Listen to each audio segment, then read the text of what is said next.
क्या बीजेपी की राजनीतिक जमीन खिसक रही है? क्या विपक्ष का गठबंधन बीजेपी के खिलाफ मजबूत हो रहा है? यूपी में लोकसभा चुनाव के नतीजों और अयोध्या में चुनाव न लड़ने को लेकर समाजवादी पार्टी की सांसद इकरा हसन ने बीजेपी पर करारा हमला बोला। सुनिए उन्होंने क्या कहा और क्यों ये बयान बीजेपी के लिए मुश्किलें बढ़ा सकता है।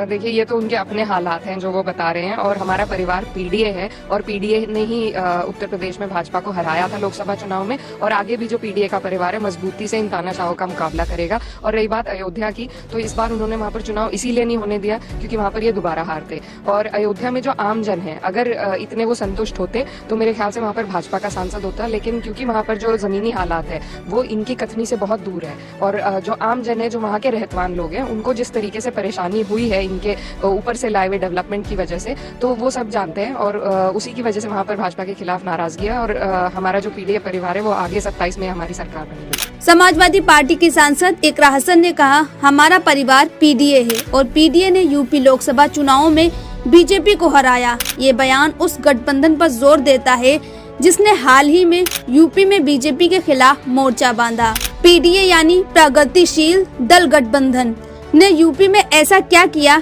बीजेपी को झटका लगा? ये सवाल अब राजनीतिक बहस का हिस्सा बन गया है। इकरा हसन ने बीजेपी को सीधे तौर पर तानाशाह बताते हुए कहा, हम इन तानाशाहों के खिलाफ मजबूती से लड़ते रहेंगे। ये आरोप दर्शाता है कि विपक्ष बीजेपी की कार्यप्रणाली और उनकी नीतियों को जनता के सामने उजागर करना चाहता है। क्या बीजेपी इन चुनौतियों का सामना कर पाएगी? अयोध्या में उन्होंने चुनाव नहीं लड़ने दिया क्योंकि उन्हें हार का डर था। अगर अयोध्या के लोग उनके काम से खुश होते तो वो बीजेपी के सांसद को चुनते। ये बयान बीजेपी के विकास के दावों पर बड़ा सवाल खड़ा करता है। अब सवाल ये उठता है, क्या जनता वाकई में बीजेपी के काम से नाखुश है?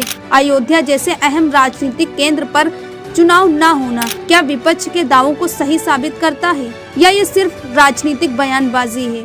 बीजेपी का आरोप, विपक्ष के हमले और जनता के सवाल, राजनीति का खेल दिलचस्प होता जा रहा है। क्या विपक्ष का पीडीए गठबंधन बीजेपी को 2024 में चुनौती दे पाएगा, या फिर बीजेपी अपनी पकड़ और मजबूत करेगी? ये चुनावी खेल अब और भी दिलचस्प होता जा रहा है।